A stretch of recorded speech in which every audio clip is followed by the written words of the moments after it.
अस्सलामुअलैकुम गाइस, उम्मीद करता हूँ आप लोग खैर खैरियत से होंगे। तो मैं मोहम्मद शरीफ और आप देख रहे हैं शरीफ व्लॉग। तो एक फिर से नया व्लॉग में आप सबका स्वागत करता हूँ।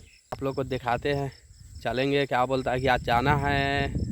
आप लोग नाम सुने होंगे बीरगंज, नेपाल का एक सिटी है जो इंडिया से मेन ज्वाइन जो होता है बॉर्डर, और जो भी सामग्री सामान वगैरह सब आता है इंडिया से नेपाल, नेपाल से इंडिया जाता है, तो वो सबसे बड़ा मतलब वो बॉर्डर है। तो आज उसी ज़िला में चलते हैं। पारसा ज़िला बोला जाता है उसको। तो उसी एरिया में कुछ हमारे दोस्त वगैरह सब है, रिश्तेदार है, तो उन सब से मुलाकात करना है। तो चलते हैं उधर में। और उम्मीद करता हूँ व्लॉग आप लोगों को पसंद आए, तो हमारे चैनल को सब्सक्राइब ज़रूर करें। और आ गए हैं आज सुबह में इधर में खेत वगैरह में, इधर में क्या बोलता है कि जो पानी वगैरह सब डाले थे, तो वो सब पानी डाले थे। तो देखना था बिया कैसा हुआ है और क्या है मतलब इसका हाल। तो चलिए आप लोग को दिखाता हूँ। और उम्मीद करता हूँ कि ये मेरा व्लॉग आज का आखिरी व्लॉग होगा इधर का, क्या बोलता है, अपने गांव का यानी विलेज का, क्योंकि मेरा टाइम मुकम्मल हो गया हुआ है। तो हम लोग चलते हैं। इसके बाद में अब आप लोग को शायद अब ट्रैवल का व्लॉग आप लोग को देखने के लिए मिलेगा। जो पहाड़ी इलाका अपने नेपाल का जो भी कुछ है, तो वही आप लोग को देखने के लिए मिलेगा, क्योंकि विलेज से आज अपना मतलब ये लास्ट व्लॉग होगा यानी। तो आने वाला व्लॉग में आप लोग को पता चल जाएगा। चलिए चलते हैं, आप लोग को दिखाते हैं अपना वो क्या बोलता है जो उस दिन पानी डाले थे उसमें, तो वो दिखाएंगे। उसके बाद में सफ़र उधर में जाना है, तो चलते हैं। चलिए तो व्लॉगिंग करते हैं स्टार्ट। तो देखिए गाइस, आज आसमान का कलर किस प्रकार का है, बारिश होने वाला है लग रहा है। देखिए बादल किस तरह से छाए हुआ है पूरा में।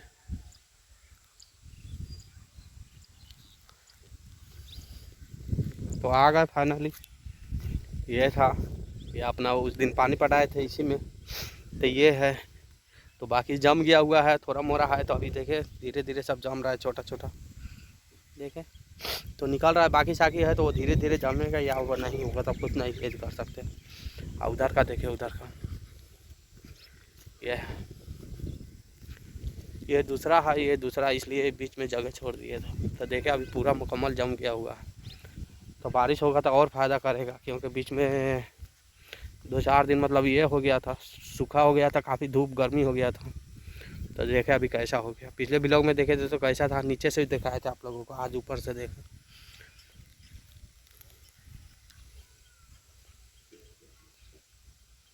चले गाइस, तो फाइनली रेडी होकर उसके बाद में निकल गए हम लोग और चलते हैं, क्या बोलता है, अपने मंजिल के तरफ।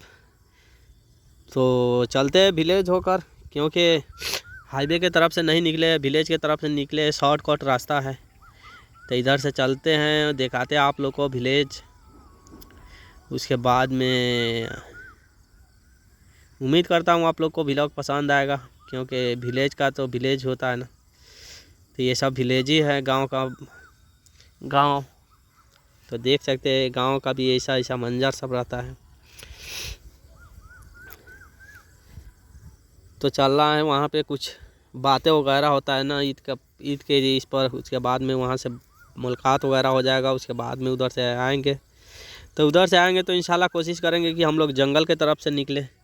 उसके बाद में, क्योंकि आप लोग मेरे ब्लॉग में देख चुके होंगे कि आप उधर वाले रास्ते का, तो उधर से आया जाएगा। लेकिन इधर से अभी चलते हैं, दूसरे रास्ता से आया जाएगा, दूसरे रास्ते से। तो देखे खेती पाती किस प्रकार से होता है विलेज गाँव में। तो गांव का किसानी का काम होता है। तो कभी मकई का बाली का ये सीज़न आ जाएगा, तो कभी धान का सीज़न आएगा, तो कभी गेहूं का, तो कभी मसूर का। तो ये सब होता है। ये गांव में जो उपजा वगैरह होता है, तो ये सब पूरे शहर में जाता है। तो हम लोग खाते हैं, शहर वाले सब, शहर में तो बसता नहीं है ये सब। तो ये गांव अक्सर गांव का ही जो अन्न पानी सब होता है तो आता है। तो देखिए कितना खूबसूरत ये भी गाँव है। तो ये हम लोग का मतलब, ये गांव में रहने वाले के लिए तो ये सब मतलब ये एक आम बात है। लेकिन जो हम लोग परदेसी हैं, ख़ास करके मैं इधर में ये बनाते तो हम लोग अपने परदेसी भाई के लिए बनाते हैं। जो बाहर में रहते हैं उन लोगों को ये हम लोग का व्लॉग पसंद आता होगा, क्योंकि जो बाहर में रहते हैं तो वो लोग तरसते हैं कि अपने गांव का माहौल देखे, अपना गांव का ये देखे किस तरह से है। तो आदमी जाता है बाहर में तो ज़्यादा वक्त बिताता है तो अपने गांव का याद आता है। तो ये सब होता है, ये सब जब गांव का माहौल देखता है तो फीलिंग अपना जो बाहर में है हम, तो उन लोगों को फीलिंग ही दूसरा आता है। हम लोग खुद रहते हैं तो हम लोग दूसरे का व्लॉग देखते हैं। गाँव जब चले जाते हैं सऊदी में या बाहर में तो वो हम लोग खुद दूसरे का व्लॉगिंग देखते हैं, क्योंकि बाहर में हम लोग को ऐसा सीन वगैरह गांव का माहौल देखने के लिए हम लोग को बाहर में नहीं मिलता है। तो इसलिए हम लोग देखते हैं। तो हम लोग का काफ़ी हम लोग सपोर्ट यदि करते हैं, मतलब बाहर जो है बाहर से जाता है या इधर से जाता है तो वो लोग का सपोर्ट करते हैं, देखते हैं, अच्छा लगता है ब्लॉगिंग। गांव का माहौल, गांव का ये सब देखने में कि मतलब हम लोग गांव से बिलोंग करते हैं, हम लोग सिटी से तो नहीं रहते हैं। और ये देखे कितना खूबसूरत पेड़ है। अक्सर ये देखे ये पेड़, उसके बाद में ये क्या बोलता है इसका गाछ, पीपल का जो पेड़, और उसके चारों तरफ से जो चौतरा बना देता है, इसका खूबसूरती मतलब एक अलग मतलब होता है। उसमें क्या होता है कि आप लोग गांव के जितने भी बुजुर्ग लोग होते हैं तो अगर लाइन है तो यही है, सही है। नहीं रहता है तो अक्सर लोग मतलब वहीं पे जाके टाइम अपना बिताते हैं। ये देखें ये पेड़ वगैरह सब है, कितना खूबसूरत है। तो अक्सर वहाँ पे बना दिया जाता है चारों तरफ से कि लोग आकर बैठेंगे यहाँ पे, गप सप लगाएंगे। तो वहाँ पे आप बैठिएगा तो वहाँ का एक माहौल दूसरा होगा। जो नए नए होते हैं जवान, मतलब यानी 15 साल 10 साल 12 साल का लड़के सब होते हैं, तो उन लोगों से बुजुर्ग से सीखने के लिए काफ़ी चीज़ मिलता है। तो ये अक्सर मतलब ये सब गाँव में मतलब ये देखने के लिए मिलेगा। देखे तो ये नदी है, पता नहीं ये कौन सा नदी है। तो ये हम लोग के तरफ में तो इधर में पास ही में है तो लाल बकैया है, उधर में पता नहीं कौन सा है। तो ये सब हम लोग का मतलब गांव का जो माहौल होता है, तो ये बड़े बुजुर्ग जो होते हैं, बूढ़े लोग सब होते हैं, तो उन लोगों से हम लोग को काफ़ी चीज़ मतलब नॉलेज सीखने के लिए हम लोग को मिलता है गांव वाले के लिए। शहर में तो ऐसा है ही नहीं, शहर में ये सब नहीं देखने के लिए मिलेगा। क्यों नहीं मिलेगा?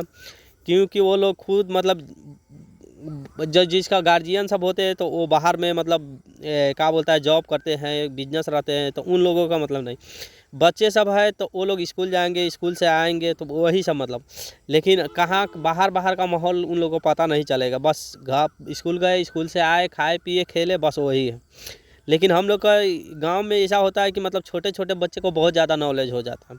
इसलिए नॉलेज हो जाता है कि जो पुराने लोग हैं उन लोग के साथ में उठना बैठना हर एक चीज़ होता है, तो उन लोगों से काफ़ी कुछ सीखने के लिए मिलता है। और ये सब है तो शहर में ये सब आप लोग को देखने के लिए नहीं मिलेगा, नहीं यदि करने के लिए। हद तक ये गांव के अपना मतलब शहर का बात कर रहा हूँ, कोई इसी पड़ोसी का मौत भी हो जाता है तो बगल वाले को पता नहीं चलता है। लेकिन हम लोग का गांव में ये सब मतलब ये होता है कि एक गांव में अगर कोई आदमी अगर इंतकाल हो गया, मर गया, यानी तो ये अगल बगल का 200 गांव होता है तो उन लोगों को पता चल जाता है कि फलाने गांव में इंतकाल हो गया है, आदमी का मौत हो गया है, ये हो गया है। ये गांव में ये होता है ना कि मतलब कि दुख में भी साथ देगा, सुख में भी साथ में रहेगा। गांव का मैं बता रहा हूँ। लेकिन अब शहर में ये चीज़ आप लोग को देखने के लिए नहीं मिलेगा, सुनने के लिए नहीं मिलेगा। अगर आपका शादी बारात होता है तो मतलब गांव वाले भी सब कुछ करेंगे। अब मौत भी हो जाएंगे तो गांव वाले ही यदि करेंगे, मतलब दुख में भी साथ देंगे, सुख में भी साथ देंगे, आपके साथ में रहेंगे। कोई अगर परेशानी आ जाता है तो पूरा माहौल, आप जिस गांव में रहते हैं तो पूरे आदमी इकट्ठा हो जाएगा, आपको देखेगा कि क्या हुआ, कैसा है, मतलब क्या मसला है, कैसे हल किया जाएगा। तो ये लोग अक्सर बुजुर्ग लोग बड़े बड़े जो होते हैं गांव में भी एक ऐसा मतलब लीडर टाइप में होता है। तो उन लोगों से आपको हल नहीं होगा तो वो लोग मतलब आप उनको बताइए कि ऐसा ऐसा मसला है तो वो लोग भी हल करेगा, निकालेगा। आप गरीब हो अमीर हो ये हो तो इससे मतलब कोई मतलब नहीं होता है। वो लोग खुद आएंगे आपके पास में, पूछेंगे कि क्या मसला है, कैसे हो गया, क्या करना है, कैसे करना है, वो लोग खुद करेंगे आपके पास में। अगर ये नहीं है तो सलूशन निकाल दे कह के। तो ये सब होता है हम लोगों के गाँव में। शहर है तो शहर सब है तो ये सब दो चीज़ के लिए शहर को सबसे ज़्यादा एथी किया जाता है। एक तो स्कूल का ये स्कूल के लिए एथी किया जाता है, एक होता है कि हॉस्पिटल के लिए। आपका बच्चे अगर गांव घर में है तो आपका बच्चे ज़्यादा मतलब खेलने उलने में लग जाता है तो एथी हो जाता है तो ये बच्चा नहीं पढ़ पाता है। दूसरा है कि ये क्या बोलता है, ये हॉस्पिटल का एथी है मसला है तो हॉस्पिटल है तो आपको शहर में लेकर जाना पड़ेगा। ये दो चीज़ सिर्फ गाँव में कमियाँ रहता है। ऐसे तो बोर्डिंग रहता है, हॉस्पिटल रहता है, लेकिन बड़ा जो अगर इमरजेंसी हो जाता है तो हम लोग को बाहर जाना पड़ता है और लोगों को जाना पड़ेगा। तो हम लोग पहुंच गए हैं फाइनली। ये क्या बोलता है, ये हाईवे है, ये दो तरफ से जो ये काठमांडू हम लोग जा रहे हैं तो बीरगंज की तरफ में ये जा रहे हैं, तो हम लोग को जाना है, मतलब बीरगंज नहीं पहुँचेंगे, इधर ही जाएंगे, लेकिन इंडिया का बॉर्डर रक्सौल, इसको बॉर्डर को एथी किया जाता है। और उधर से ये काठमांडू के लिए हम लोग को पीछे वाला जो है तो उसमें मतलब काठमांडू जाना है या पूर्व जाना है। राजमार्ग जो पिछले ब्लॉग में उस रास्ते से चलेंगे तो आप लोग को दिखाएंगे। तो ये सब किया जाता है उधर में। तो ये है, तो ये मतलब ये यहाँ से मतलब बीरगंज आप सुने होंगे, बीरगंज रक्सौल हो गया तो इंडिया का एथी हो गया, अब बीरगंज हो गया तो नेपाल में हो गया। तो ये बॉर्डर से जो भी आपका सामान एथी होगा तो इसी रास्ते से मतलब गुजरता है, आना जाना मतलब जो भी कुछ हो तो ये इसी रास्ते से किया जाता है। तो चलिए हम लोग काफ़ी करीब आ गए हैं, उसके बाद में चलते हैं। तो फाइनली हम लोग पहुंच गए जीतपुर, और जीतपुर से लेते हैं थोड़ा आम वगैरह, फ्रूट वगैरह सब लेते हैं। और देखिए ये खूबसूरत नज़ारा है, तो ये जीतपुर का है। तो यहाँ से ज़्यादा वो टाइम नहीं लगेगा, और लेकर उसके बाद में हम लोग अब निकलते हैं, क्योंकि अब काफ़ी हम लोगों का टाइम हो गया, फिर उसके बाद में रिटर्न भी होना है। चले गाइस, तो फाइनली हम लोग पहुँच गए। अब इन्हीं के ये क्या बोलता है, अभी यही नदी है, नदी के पार में उन लोगों का घर है। तो इस जगह को क्या बोला जाता है, मिलन चौक। मिलन चौक ये है। तो अब यहीं पे थोड़ा सामान वगैरह और ले लेते हैं, उसके बाद में अब चलते हैं। तो देखे फाइनली हम लोग निकल गए हैं। अब ये मतलब उन लोगों का चौक था, और उसके बाद में इसी मतलब अंदर में उन लोगों का घर है। तो अब उधर में रिटर्न होंगे, उसके बाद में आप लोग को दिखाएंगे उधर का व्लॉग। कब मिलने के बाद में मतलब वो अंदर में तो नहीं वीडियो बना सकते, क्योंकि आप लोग को पता ही है फैमिली का में ये सब रहता है। तो आप निकलने के बाद में आप लोग को दिखाते हैं उधर का व्लॉग। तो फाइनली गाइस उधर से मुलाकात कर लिए, मैं मुलाकात भी करना था और कुछ सामान वगैरह देना था। तो फाइनली उधर से देकर अब चल रहे हैं इधर में, अब घर के तरफ में। तो आप लोग को दिखाता हूँ अब इधर में, क्योंकि लाइट यहाँ पे सिटी है, इसके बाद में उधर में नहीं मिलेगा लाइट। तो पूरा जंगल ही जंगल, क्योंकि रात का मसला है। और तो इसीलिए हम लोग को उधर का जो है तो रास्ता मतलब बहुत ख़राब रास्ता है। उधर का क्या है कि नदी का एरिया है, प्लस में उधर आदमी वगैरह ज़्यादा नहीं चलता है। इधर है तो ये हाईवे है, एनी टाइम गाड़ी चलता है। तो इसीलिए हम लोग तय किए कि इसी हाईवे से चलेंगे। अभी टाइम बज गया, रात को 8 बज गया हुआ है, हम लोग वहाँ से निकले हैं लेट से, ठीक है ना। तो चलिए चलते हैं और दिखाते हैं आप लोगों को। उम्मीद करता हूँ ब्लॉग आप लोगों को पसंद आया तो हमारे चैनल को सब्सक्राइब ज़रूर करें। और चलिए, ये इस जगह का नाम क्या है, पथलैया है। और ये रास्ता हम लोग सीधे जाएंगे तो हम लोग काठमांडू की तरफ में चले जाएंगे।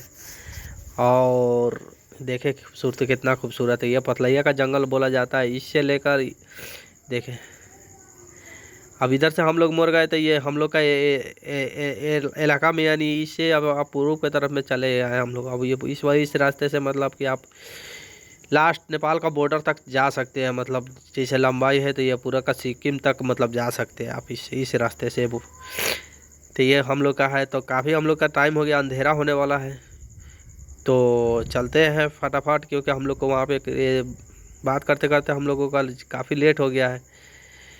तो सोचे कि अब निकलते हैं, तो निकल गए हम लोग फाइनली। और यहाँ पे अब इसके बाद में क्या होता है ना, इस रोड बहुत ज़्यादा बिजी होता है नाइट में। ये सारा जो ट्रक वगैरह है, बस वगैरह, नाइट बस वगैरह, तो ये खुल जाता है। मतलब इतना टाइम से अब निकलना स्टार्ट हो जाता है इस जंगल में। तो ये लॉन्ग रूट है सबका, जो आप लोगों को पिछले व्लॉग में आप लोगों को दिखाए थे, इसी रास्ते के बारे में बताया था कि नेपाल का सबसे लंबा रूट का रास्ता यही है। ये हाईवे, इसको राजमार्ग बोला जाता है। तो आप लोग देख सकते हैं इसके दोनों तरफ से जंगल और बीच में रास्ता है ये। तो ये काफ़ी ख़तरनाक होता है, क्योंकि इस हाईवे पर गाड़ी बहुत ज़्यादा तूफान से चलता है और अक्सर ज़्यादा एक्सीडेंट होता है। तो चलिए चलते हैं, आप लोग को दिखाते हैं। जब तक के लिए उजाला है, जब तक के लिए आप लोग देखें, एंजॉय करें। ये दोनों तरफ देख रहे थे आप लोग, हम लोग का जंगल, मतलब दोनों तरफ से जंगल है, बीच में रास्ता है। तो अक्सर इसमें जानवर मतलब निकलता है दाएं बाएं से। रात में तो ज़्यादा नहीं निकलता है, क्योंकि इस गाय आप ये देख कर आपको पता चल जाएगा माहौल कि ये रास्ता फ्री नहीं होता। आप लोग को बताया था कि रात में मतलब गाड़ी एनी टाइम चलता रहता है। तो आप इस रास्ते में देख सकते हैं कितना तूफान से गाड़ी चल रहा है, ये चलता ही रहता है, क्योंकि इसमें काफ़ी गाड़ी वगैरह का मतलब पूरे ये रूट है। मतलब हाईवे बोले तो ये बिजी रहने वाला रोड है, इसके वजह से इधर का जानवर इधर ही, इधर का जानवर इधर, कोई भी होता है एका दुका जो होता है तो निकल जाता है, तो हम लोग के गांव की तरफ में चला जाता है, नहीं तो जल्दी नहीं निकल पाता है। यह नदी है, देखे ये नदी वगैरह है। तो नेपाल तो नदी के बारे में बोले तो मशहूर ही है, समुंदर नहीं है लेकिन नदी तो आपको हर एक जगह पर मिलेगा नदी। और क्या बोलता है, अब अंधेरा हो गया है, आप लोग को क्लियर नहीं दिखाई देगा, तो आप जंगल देख के मतलब अंदाज़ा लगा सकते हैं कि जंगल कैसा है करके। तो आप तो पिछले व्लॉग में दिखा दिए थे आप लोगों को, दिन का वो शूटिंग किया था, ये है तो अब रात का हो गया हुआ। तो चलिए पहुँचते हैं घर। चले गाइस, तो फाइनली पहुँच गए घर पे, लेट हो गया लेकिन जस्ट अभी पहुँचा हूँ। उम्मीद करता हूँ व्लॉग आप लोगों को पसंद आए, तो चैनल को सब्सक्राइब करें। मिलते हैं फिर से एक नए व्लॉग में, जब तक के लिए आप अपना ख्याल रखें, दुआ में याद रखें। अल्लाह हाफिज़।